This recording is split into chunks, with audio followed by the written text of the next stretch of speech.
अस्सलाम वालेकुम, welcome to my channel. कैसे हैं जी सब देखने वाले। उम्मीद करती हूँ कि आप सब ठीक होंगे। अल्लाह ताला आप सबको ठीक, खुश और आबाद रखे, सबके रिस्क में बरकत डाले, आमीन। चलते हैं जी आज की रेसिपी की जानिब। आज मैं आपके साथ एक ज़बरदस्त किस्म की फिरनी बनाने की रेसिपी जो शेयर करने लगी हूँ ईद के हवाले से।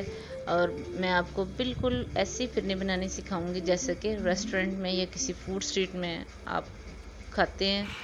तो आइए देखते हैं वो घर में कैसे बनती है और इसके लिए मुझे किन इंग्रेडिएंट की ज़रूरत है। मैंने लिया है जी चावल का आटा 7 टेबल स्पून। ये इजीली आपको मार्केट से मिल जाता है। ये चीनी है मेरे पास आधी प्याली। खोया है 250 ग्राम। 1 टीस्पून इलायची पाउडर। 2 लीटर जो है ये मेरे पास फुल क्रीम दूध है। 15 से 20 अदद कटे हुए बादाम है गार्निशिंग के लिए। और थोड़े से पिस्ते हैं मेरे पास, ये भी लंबाई के रुख के मैंने बारीक बारीक काट लिए हैं। और कुछ 20 से 25 बादाम है जिन्हें मैंने भिगो के इनका छिलका उतार लिया था। तो ये स्टार्ट करते हैं। बिस्मिल्लाहिर्रहमानिर्रहीम। सबसे पहले मैंने एक दरमियाने साइज़ की देगची ली है और इसको मैंने फ्लेम ऑन करके मीडियम ऊपर रख दिया है और इसमें दूध डाल रही हूँ। 2 लीटर दूध। ये फुल क्रीम दूध है। दूध आपका जितना अच्छा होगा आपकी फिरनी उतनी अच्छी बनेगी। 10 से 12 मिनट के लिए मैंने इसे ऊपर चढ़ा दिया था और ये बॉयल हो रहा है बहुत ही अच्छा सा। अब मैं इसमें डालूंगी जी इलायची पाउडर। वीडियो को आपने एंड तक देखना है ताकि आपकी रेसिपी जो है वो ख़राब ना हो और मेरे टिप और ट्रिक्स को आपने फॉलो करते जाना है। तो फिर आप देखना आपकी फिरनी जो है वो कैसी बहुत अच्छी बनेगी। आधी प्याली मैंने इसमें चीनी ऐड कर दी है। चीनी आप अपने टेस्ट के हिसाब से कम ज़्यादा कर सकते हैं। अब मैं चीनी, दूध और इलायची तीनों चीज़ें जो हैं वो देगची में डाल दी हैं। देगची आपने इस किस्म की ही लेनी है या फिर आपने नॉन स्टिक लेनी है जिसमें लगेगा नहीं। ये चावल का आटा जो है इसके अंदर मैं थोड़ा सा पानी शामिल कर रही हूँ और इसको मैं अच्छे से मिक्स करूँगी। मिक्सिंग जो है आपने इसकी विक्स की मदद से या फोक की मदद से अच्छे से करनी है ताकि इसके अंदर किसी किस्म की कोई गुठली जो है वो बाकी ना रहे। इसको बिगनर्स भी बना सकते हैं, ये कोई मुश्किल नहीं। ये बहुत ईजी है बनाने में और खाने में बहुत मज़े की बनती है। सो इसको ज़रूर ट्राई करें। मिक्सिंग मैं इसकी कर रही हूँ बहुत ही अच्छे से ताकि इसमें किसी किस्म की कोई गुठली ना बाकी रह जाए। 1 से 2 मिनट लगेंगे मिक्सिंग में। मिक्सिंग हमारी हो चुकी है। अब दूसरी तरफ दूध को उबलते हुए 15 से 20 मिनट हो चुके हैं। अब मैं एक हाथ से चम्मच चलाऊंगी और दूसरे हाथ से जो मैंने मिक्सचर तैयार करके रखा था वो इसमें ऐड कर रही हूँ और इसको हिलाती जाऊंगी। अब इसमें मैंने चम्मच जो है वो मुसलसल चलाना है। इसमें चम्मच चलाना जो है वो नहीं रोकना, नहीं तो फिर आपकी फिरनी जो है वो लग सकती है नीचे। सो आपने फ्लेम जो है अब बिल्कुल मीडियम टू लो रखना है। इससे पहले फ्लेम मीडियम था जब दूध बॉयल हो रहा था। अब मैंने मीडियम टू लो कर दिया है। हाई फ्लेम नहीं करना, मीडियम टू लो फ्लेम ही रखना है और चम्मच इसमें चलाते जाना है आपने। ये थिकनेस की तरफ जो है वो जाना शुरू हो गई है। अब मैं इसके अंदर जो खोया है वो डाल दूंगी। 250 ग्राम मैंने खोया लिया था। इसको मैंने थोड़ा सा बारीक कर लिया है हाथ की मदद से। वो इसमें मैं डाल रही हूँ और कुछ मैं गार्निशिंग के लिए बचा के रख लूँगी खोया। और इसके अंदर कुछ मैंने बादाम साबुत छिलका उतार के रखे थे वो इसमें ऐड कर दिए। ये दोनों चीज़ें जो हैं वो बहुत ही कमाल का टेस्ट जो है वो फिरनी में लेकर आती हैं, जैसे बिल्कुल रेस्टोरेंट की फिरनी में होता है टेस्ट या शादियों वाली फिरनी में आपको वही टेस्ट जो है वो लगेगा। अगर आप इंग्रेडिएंट पूरे डालेंगे और चीज़ को अच्छे तरीके से बनाएंगे तो आपको बिल्कुल वही टेस्ट मिलेगा जो आपको अच्छे रेस्टोरेंट्स में मिलता है। अब इसको मैंने तब तक पकाना है जब तक ये अच्छे से गाढ़ी नहीं हो जाती।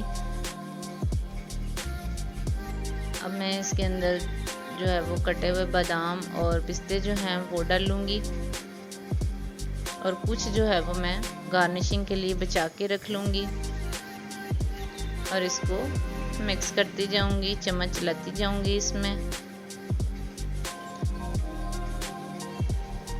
चम्मच हमने इसलिए चलाना है कि ये लगे नहीं नीचे और जो इसके किनारों में लग रहा है उसको फिर साथ साथ जो है वो स्पून की मदद से साफ करते जाना है। ये बहुत अच्छी सी थिक हो रही है। थोड़ा सा मज़ीद इसको मैं पकाऊंगी जितनी मुझे इसकी थिकनेस चाहिए। तो ये देखिए, इसे मैं क्लोज करके दिखा रही हूँ आपको। इसके अंदर जो है वो बबल्स जो हैं वो बनने शुरू हो गए हैं और मुझे इसकी इतनी ही थिकनेस जो है वो चाहिए। अब मैं इसके अंदर चंद कतरे जो हैं वो केवड़ा एसेंस के डालूंगी, जो इसमें बहुत अच्छा फ्लेवर जो है वो लेकर आते हैं। तो अल्हम्दुलिल्लाह देखें, बहुत ज़बरदस्त किस्म की हमारी जो फिरनी है वो गाढ़ी हो चुकी है। इसने ठंडा होने के बाद मज़ीद गाढ़ा होना है, तो इसलिए इसकी थिकनेस जो है वो इतनी ही ठीक है, इससे ज़्यादा जो है वो मैं नहीं करूँगी। अब इसका फ्लेम कर दूँगी मैं ऑफ और फिर मैं इसको दिखाऊंगी आपको सर्व करके। मैंने ये क्ले पॉट, जिसको हम पंजाबी ज़बान में ठूठी कहते हैं, वो लिए ने मैंने ओवरनाइट के लिए पानी में भिगो के रख दिया था, ताकि ये फिर एकदम चूस नहीं लेती कोई भी चीज़ इसमें डालें। अब मैं स्पून के साथ इसके अंदर डाल रही हूँ ठूठी में। 1 स्पून जो है वो तकरीबन इसमें डल रहा है। ये बहुत अच्छी सर्विंग होती है इसमें और बड़ी प्यारी लगती है। जब आप किसी रेस्टोरेंट में जाते हैं तो आपको इसी पॉट में वो खाने के लिए मिलती है, जो आपको देखने में भी बड़ी प्यारी लगती है और खाने में भी आपको अच्छी लगती है।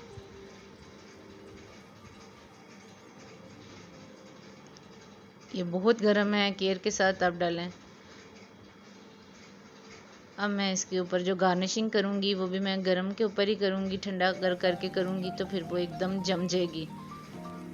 एक बादाम जो है वो मैं इसके ऊपर लगा दूंगी डेकोरेशन के लिए। साथ ही जो मैंने थोड़ा सा खोया बचा के रखा था, अब मैं उसके साथ इसकी गार्निशिंग जो है वो करूंगी। थोड़ा थोड़ा सा लूँगी खोया और इसकी साइडों पे, किनारों में इसकी लगाती जाऊंगी ऊपर, ताकि इसकी खूबसूरती जो है वो।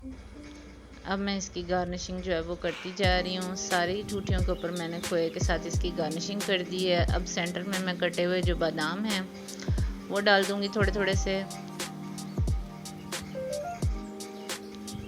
फिर इसके बाद मैंने डालना है जी कटा हुआ पिस्ता, वो भी सेंटर में मैं थोड़ा थोड़ा सा डालूँगी।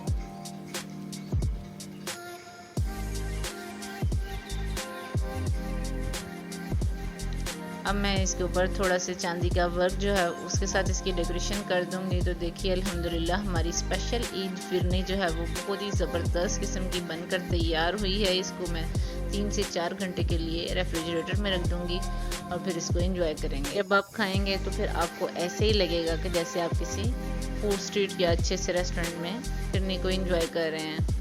रेसिपी अगर आज की अच्छी लगी हो तो प्लीज़ ज़रूर ट्राई करें, लाइक करें और अपना अच्छा सा फीडबैक दें। फ्रेंड्स और फैमिली मेम्बर्स के साथ शेयर करना मत भूलें। और जो नए देखने वाले हैं उनके लिए एक ही रिक्वेस्ट है कि चैनल को ज़रूर सब्सक्राइब करें, बेल आइकन को प्रेस करें, ताकि मेरी हर आने वाली नई वीडियो जो है वो आपके पास सबसे पहले जाए। तो ज़िंदगी बहुत मुख्तसर सी है, अपना और अपने प्यारों का ख्याल रखें और मुझे दुआ में याद रखें। तो मिलते हैं जी किसी और अच्छी सी रेसिपी के साथ, तब तक के लिए अल्लाह हाफिज़।